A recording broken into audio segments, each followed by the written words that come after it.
Vida e liderança nas organizações. Complexidade e mudança. Nas ciências sociais, a visão sistêmica da vida encontrou seus maiores defensores na ciência do gerenciamento. Nos últimos anos, a natureza das organizações humanas tem sido extensamente discutida nos círculos empresariais e gerenciais, em resposta a um sentimento generalizado de que as empresas comerciais da atualidade precisam se submeter a uma transformação fundamental para se adaptarem a um novo ambiente empresarial e organizacional global, que é quase irreconhecível do ponto de vista da teoria e prática tradicionais de gerenciamento. Além disso, um número crescente de líderes de negócios está se tornando ciente de que nossos complexos sistemas industriais, tanto organizacionais como tecnológicos, constituem a principal força motriz da destruição ambiental global e precisam ser fundamentalmente reorganizados para se tornarem ecologicamente sustentáveis. Este duplo desafio, a complexidade do ambiente de negócios no mundo de hoje e a necessidade de ele tornar-se ecologicamente sustentável, é urgente e real, e as extensas discussões recentes sobre mudança organizacional ou gerenciamento de mudança são plenamente justificadas. No entanto, apesar dessas prolongadas discussões e de alguns relatos de casos a respeito de tentativas bem-sucedidas para transformar as organizações, o histórico global dessas empresas parece muito deficiente. Em levantamentos recentes, CEOs relataram repetidas vezes que os esforços que eles empreenderam para realizar mudanças organizacionais não produziram os resultados prometidos. Em vez de gerenciar novas organizações, eles acabaram gerenciando os efeitos colaterais indesejados de seus esforços. Do ponto de vista sistêmico, é evidente que um dos principais obstáculos para a mudança organizacional nos dias de hoje é a adoção, em grande parte inconsciente, pelos líderes de negócios da abordagem mecanicista do gerenciamento. Os princípios da teoria clássica do gerenciamento estão a tal ponto profundamente arraigados nas maneiras como pensamos sobre as organizações que, para a maioria dos gerentes, o planejamento de estruturas formais, ligadas por linhas claras de comunicação, coordenação e controle, tornou-se quase uma segunda natureza. Pelo que parece, o principal problema é uma confusão decorrente da natureza dual de todas as organizações humanas. Por um lado, elas são instituições sociais planejadas para fins específicos, como obter dinheiro para seus acionistas, gerir a distribuição do poder político, transmitir conhecimento ou espalhar a fé religiosa. Ao mesmo tempo, as organizações são comunidades de pessoas que interagem umas com as outras para construir relacionamentos, ajudar umas às outras e tornar suas atividades diárias significativas em um nível pessoal. Esses dois aspectos das organizações correspondem a dois tipos muito diferentes de mudança. Muitos CEOs ficaram desapontados com seus esforços sem sucesso para obter mudança, em grande parte porque eles consideram sua empresa como uma ferramenta bem projetada para a obtenção de propósitos específicos. E quando eles tentam mudar seu planejamento, eles querem mudanças previsíveis, quantificáveis em toda a estrutura. No entanto, a estrutura planejada sempre cruza com os indivíduos e comunidades vivos da organização, para os quais a mudança não pode ser planejada. É comum ouvir dizer que as pessoas nas organizações resistem à mudança. Na verdade, as pessoas não resistem à mudança, elas resistem a que a mudança seja imposta sobre elas. Sendo vivos, os indivíduos e suas comunidades são ambos estáveis e sujeitos à mudança e desenvolvimento, mas seus processos de mudança naturais são muito diferentes das mudanças organizacionais planejadas por especialistas em reengenharia e ordenadas a partir do topo. Com base em nossa perspectiva da visão sistêmica da vida, parece que, a fim de resolver o problema da mudança organizacional, precisamos, em primeiro lugar, compreender os processos de mudança naturais que são incorporados em todos os sistemas vivos. Assim que tivermos essa compreensão, poderemos começar a planejar processos de mudança organizacional em conformidade com essa compreensão e a criar organizações humanas que espelhem a adaptabilidade, a diversidade e a criatividade da vida. Como aprendemos com base na teoria da autopoiese, os sistemas vivos continuamente criam ou recriam a si mesmos, transformando ou substituindo seus componentes. Eles passam por mudanças estruturais contínuas enquanto preservam seus padrões de organização semelhantes a teias.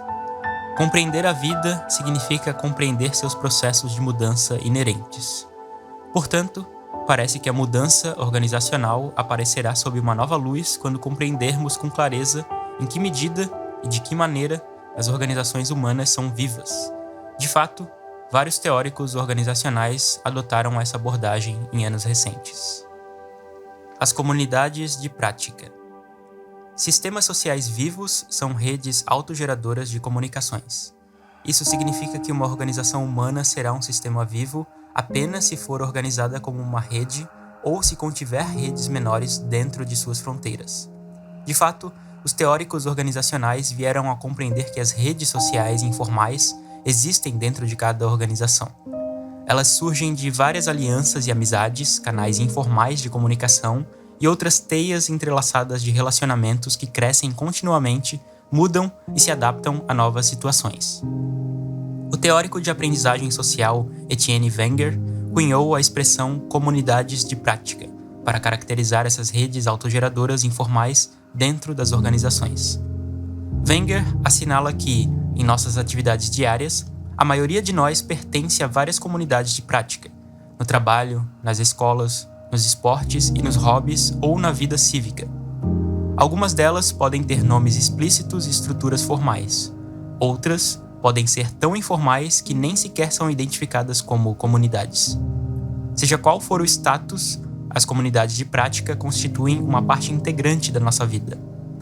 Até onde isso diz respeito às organizações humanas, podemos ver agora que sua dupla natureza de pessoas jurídicas e econômicas, por um lado, e de comunidades de pessoas, por outro, deriva do fato de que várias comunidades de prática, invariavelmente, surgem e se desenvolvem no âmbito das estruturas formais da organização. Dentro de cada organização há um aglomerado de comunidades de prática interconectadas. Quanto mais as pessoas estiverem envolvidas nessas redes informais, e quanto mais desenvolvidas e sofisticadas forem essas redes, mais a organização será capaz de aprender, de responder de maneira criativa às novas circunstâncias inesperadas, de mudar e de evoluir. Em outras palavras, a vitalidade da organização reside nas suas comunidades de prática. A organização viva. A fim de maximizar o potencial criativo e as capacidades de aprendizagem de uma empresa, é de importância crucial para os gestores e os líderes empresariais compreender a interação entre as estruturas formais, planejadas, da organização e suas redes informais, autogeradoras. As estruturas formais são conjuntos de regras e regulamentos que definem as relações entre pessoas e tarefas e determinam a distribuição do poder. As fronteiras são estabelecidas por meio de acordos contratuais que delineiam subsistemas bem definidos, departamentos e funções. As estruturas formais são descritas nos documentos oficiais da organização, os organogramas, as leis ou regimentos internos, os manuais e os orçamentos que descrevem os planos de ação política formais da organização, suas estratégias e procedimentos. As estruturas informais, por outro lado, são redes fluidas e flutuantes de comunicações. Estas incluem formas não verbais de empenho mútuo em um empreendimento conjunto por meio do qual habilidades são intercambiadas e conhecimento tácito compartilhado é gerado. A prática compartilhada cria fronteiras flexíveis de significados que muitas vezes não são proferidos. A distinção de pertencer a uma rede pode ser tão simples como a disposição de ser capaz de seguir certas conversas, ou de saber qual é a última fofoca. Redes informais de comunicação estão incorporadas nas pessoas que se empenham na prática comum. Quando novas pessoas se juntam, toda a rede pode se reconfigurar. Quando as pessoas a deixam, a rede mudará de novo, ou poderá até mesmo se romper. Na organização formal, por outro lado, as funções e as relações de poder são mais importantes do que as pessoas, persistindo ao longo dos anos enquanto as pessoas vêm e vão. Também, deveríamos notar que nem todas as redes informais são fluidas e autogeradoras. Por exemplo, as bem conhecidas redes de ex-colegas de escola são estruturas patriarcais informais que podem ser muito rígidas e também podem exercer um poder considerável. Quando falamos em estruturas informais, nos parágrafos seguintes, referimos-nos a redes de comunicações ou comunidades de prática continuamente autogeradoras. Em toda a organização há uma interação contínua entre suas redes informais e suas estruturas formais. Políticas e procedimentos formais são sempre filtrados e modificados pelas redes informais, que permitem que os trabalhadores usem sua criatividade quando se confrontam com situações inesperadas e novas.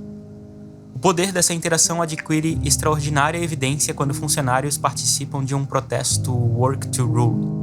Ao trabalhar estritamente de acordo com os manuais e procedimentos oficiais, eles prejudicam seriamente o funcionamento da organização. Na verdade, a organização formal reconhece e apoia suas redes informais de relações e incorpora suas inovações em suas estruturas.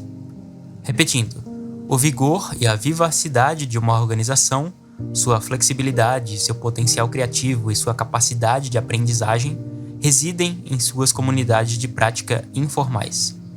As partes formais da organização podem estar vivas em diferentes graus, dependendo do quão estreitamente estão em contato com suas redes informais. Gerentes experientes sabem como trabalhar com a organização informal. Eles, tipicamente, deixarão as estruturas formais lidar com o trabalho de rotina e contar com a organização informal para ajudar com tarefas que vão além da rotina habitual. Eles também podem comunicar informações críticas a certas pessoas, sabendo que assim elas serão espalhadas e discutidas por meio dos canais informais. Essas considerações implicam que a maneira mais efetiva de melhorar o potencial de uma organização para a criatividade e a aprendizagem, de modo a mantê-la vibrante e viva, consiste em apoiar e fortalecer as suas comunidades de prática. O primeiro passo nesse esforço será o de proporcionar o espaço social necessário para que as comunicações informais floresçam. Quanto mais os gerentes saibam sobre os processos detalhados envolvidos nas redes sociais autogeradoras, mais efetivas elas serão em trabalhar com as comunidades de prática da organização. Vejamos então que tipo de lições para o gerenciamento podem ser derivados da compreensão sistêmica da vida. De acordo com a teoria da cognição de Santiago, uma rede viva responde a perturbações com mudanças estruturais, e ela escolhe a ambos que perturbações devem ser percebidas e como responder a elas. O que as pessoas percebem depende de quem elas são como indivíduos e das características culturais de suas comunidades de prática. Uma mensagem irá chegar até elas não só por causa do seu volume ou frequência, mas também porque ela é significativa para elas. Estamos lidando aqui com uma diferença crucial entre um sistema vivo e uma máquina. Uma máquina pode ser controlada, um sistema vivo só pode ser perturbado. Isso implica que organizações humanas não podem ser controladas por meio de intervenções diretas, mas podem ser influenciadas, imprimindo-lhes impulsos em vez de lhes dar instruções. Alterar o estilo convencional de gerenciamento em conformidade com essa transmissão de influência requer uma mudança de percepção que não é nada fácil, mas também traz grandes recompensas. Trabalhar com os processos inerentes aos sistemas vivos significa não precisar gastar muita energia para mover uma organização. Não há necessidade de empurrá-la, puxá-la ou forçá-la a mudar.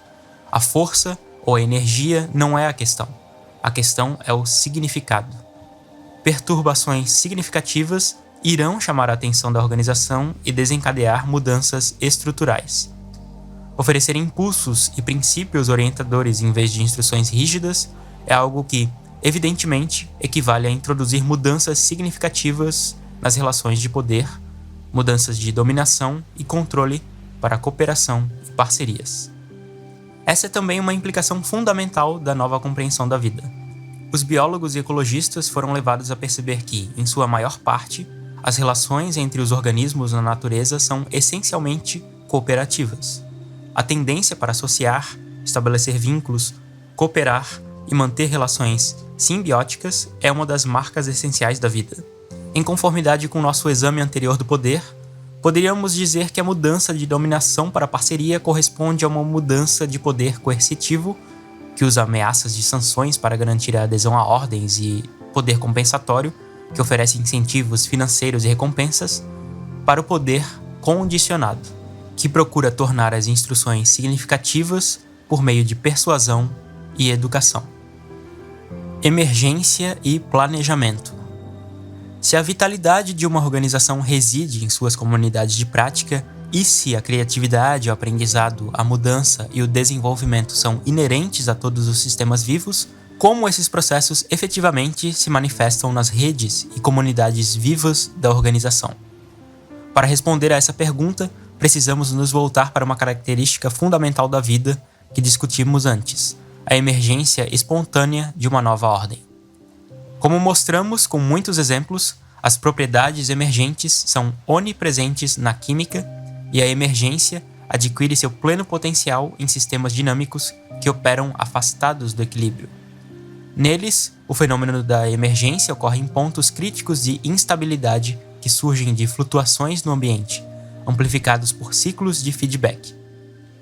A emergência resulta na criação de novidade, a qual, com frequência, difere qualitativamente dos fenômenos dos quais ela surgiu. A geração constante de novidade, o avanço criativo da natureza, como o filósofo Alfred North Whitehead a chamava, é uma propriedade fundamental de todos os sistemas vivos. Em uma organização humana, o evento que desencadeia o processo de emergência pode ser um comentário casual, que talvez nem sequer pareça importante para a pessoa que o fez, mas que é significativo para algumas pessoas em uma comunidade de prática. Como ele é significativo para essas pessoas, elas optam por ser perturbadas e fazem a informação circular rapidamente ao longo das redes da organização. À medida que a informação circula por meio de vários ciclos de feedback, ela pode ser amplificada e expandida, até mesmo em tal medida que a organização não consiga mais absorvê-la em seu estado atual. Quando isso acontece, um ponto de instabilidade é atingido. O sistema não pode integrar a nova informação em sua ordem existente. Ele é forçado a abandonar algumas de suas estruturas, comportamentos ou crenças. O resultado é um estado de caos, confusão, incerteza e dúvida. E desse estado caótico emerge uma nova forma de ordem, organizada em torno de um novo significado. A nova ordem não foi planejada por qualquer indivíduo, mas emergiu como resultado da criatividade coletiva da organização. Esse processo de emergência envolve vários estágios distintos. Para começar, é preciso haver uma certa abertura dentro da organização, uma disposição para ser perturbada, a fim de colocar o processo em movimento. E também é preciso que haja uma rede ativa de comunicações com muitos ciclos de feedback para amplificar o evento que disparou o processo. O próximo estágio é o ponto de instabilidade, que pode ser experimentado como tensão, caos, incerteza ou crise. Nesse estágio, o sistema pode colapsar, breakdown, ou pode irromper, breakthrough, em direção a um novo estado de ordem que é caracterizado pela novidade e envolve uma experiência de criatividade que, frequentemente, nos dá a impressão de ser mágica. Uma vez que o processo de emergência é completamente não linear, envolvendo muitos ciclos de feedback, ele não pode ser plenamente analisado com as nossas maneiras convencionais, lineares de raciocinar, e, portanto, tendemos a experimentá-lo com uma sensação de mistério. Em todo mundo vivo, a criatividade da vida expressa-se por meio do processo de emergência. As estruturas que são criadas nesse processo, estruturas biológicas de organismos vivos, bem como estruturas sociais em comunidades humanas, podem ser apropriadamente chamadas de estruturas emergentes. Antes da evolução dos seres humanos, todas as estruturas vivas no planeta eram estruturas emergentes. Com a evolução humana, a linguagem, o pensamento conceitual e todas as outras características da consciência reflexiva entraram em jogo. Isso nos permitiu formar imagens mentais de objetos físicos, formular metas e estratégias, e assim, a criar estruturas por meio de planejamento. Às vezes, referimos-nos ao planejamento ou projeto estrutural de uma folha de grama ou da asa de um inseto, mas, ao fazer isso, usamos uma linguagem metafórica. Essas estruturas não foram projetadas. Em vez disso, elas se formaram durante a evolução da vida e sobreviveram por meio da seleção natural. São estruturas emergentes. O planejamento requer a capacidade para formar imagens mentais. E uma vez que essa capacidade, até onde nós sabemos, é limitada aos seres humanos e aos grandes símios, não há nenhum planejamento na natureza em seu todo. Organizações humanas sempre contêm estruturas planejadas e estruturas emergentes. As estruturas planejadas são as estruturas formais da organização, como são descritas nos seus documentos oficiais. As estruturas emergentes são criadas pelas redes informais da organização e pelas comunidades de prática. Os dois tipos de estruturas são muito diferentes, como vimos, e toda organização precisa de ambos. Estruturas planejadas fornecem as regras e rotinas necessárias para o funcionamento efetivo da organização. estruturas planejadas fornecem estabilidade. Já estruturas emergentes, por outro lado, fornecem novidade, criatividade e flexibilidade. Elas são adaptativas, capazes de mudar e de evoluir. No complexo ambiente de negócios da atualidade, estruturas puramente planejadas não têm a responsividade e a capacidade de aprendizagem necessárias. Não se trata de descartar estruturas planejadas em favor das estruturas emergentes. Precisamos de ambas. Em toda organização humana há uma tensão entre suas estruturas planejadas, que encarnam as relações de poder, e suas estruturas emergentes, que representam a vitalidade e a criatividade da organização. Gerentes habilidosos compreendem a interdependência entre planejamento e emergência. Eles sabem que no ambiente comercial turbulento da atualidade, o desafio que precisam vencer é o de encontrar o equilíbrio correto entre a criatividade da emergência e a estabilidade do planejamento. Observações finais. Trazer vida para as organizações humanas, fortalecendo o poder de decisão de suas comunidades de prática, não apenas aumenta sua flexibilidade, sua criatividade e seu potencial de aprendizagem, mas também intensifica a dignidade e a humanidade dos indivíduos da organização à medida que elas se conectam com essas qualidades em si mesmos. Em outras palavras, o enfoque na vida e na auto-organização fortalece o poder de decisão do eu. Ele cria ambientes de trabalho mental e emocionalmente saudáveis nos quais as pessoas sentem que são apoiadas em seus esforços para atingir seus próprios objetivos e não têm de sacrificar sua integridade para cumprir as metas da organização. O problema é que as organizações humanas não são apenas comunidades vivas, mas também instituições sociais planejadas para fins específicos e funcionando em um ambiente econômico específico. Hoje, esse ambiente não promove o melhoramento da vida, mas, ao contrário, promove cada vez mais a destruição da vida. Quanto mais nós compreendemos a natureza da vida e nos tornamos conscientes de quão viva uma organização pode ser, mais dolorosamente percebemos a natureza do nosso atual sistema econômico, que promove a drenagem da vida. Quando os acionistas e outros organismos externos avaliam a saúde de uma organização empresarial, eles geralmente não perguntam sobre o grau de vitalidade de suas comunidades, a integridade e o bem-estar de seus funcionários ou a sustentabilidade ecológica dos seus produtos. Eles perguntam sobre lucros, valor para o acionista, participação de mercado e outros parâmetros econômicos, e aplicarão qualquer tipo de pressão que puderem para garantir retornos rápidos sobre seus investimentos, independentemente das consequências de longo prazo para a organização, o bem-estar de seus funcionários ou os impactos sociais e ambientais mais amplos. É evidente que as características de importância-chave do ambiente de negócios da atualidade, como competição global, mercados turbulentos, fusões com rápidas mudanças estruturais, aumentos de carga de trabalho e exigências de disponibilidade de acesso aos funcionários durante os 7 dias da semana e as 24 horas do dia, combinam-se para criar uma situação altamente estressante e profundamente insalubre. Nesse clima comercial, é muitas vezes difícil se prender à visão de uma organização que é viva, criativa e preocupada com o bem-estar dos seus membros e de todo o mundo vivo. Paradoxalmente, o ambiente de negócios atual, com suas turbulências e complexidades, é também um ambiente em que a flexibilidade, a criatividade e a capacidade de aprendizagem que acompanham a vitalidade da organização se revelam necessários no mais alto grau. Isso está sendo reconhecido atualmente por um número cada vez maior de líderes empresariais visionários, que estão mudando suas prioridades, dirigindo-as para o desenvolvimento do potencial criativo de seus funcionários, melhorando a qualidade das comunidades internas da empresa, integrando os desafios da sustentabilidade ecológica em suas estratégias.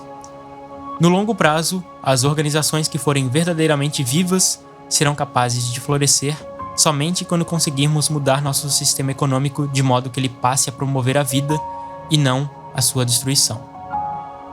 A compreensão sistêmica da vida deixa claro que nos próximos anos essa mudança será imperativa não apenas para o bem-estar das organizações humanas, mas também para a sobrevivência e a sustentabilidade da humanidade como um todo.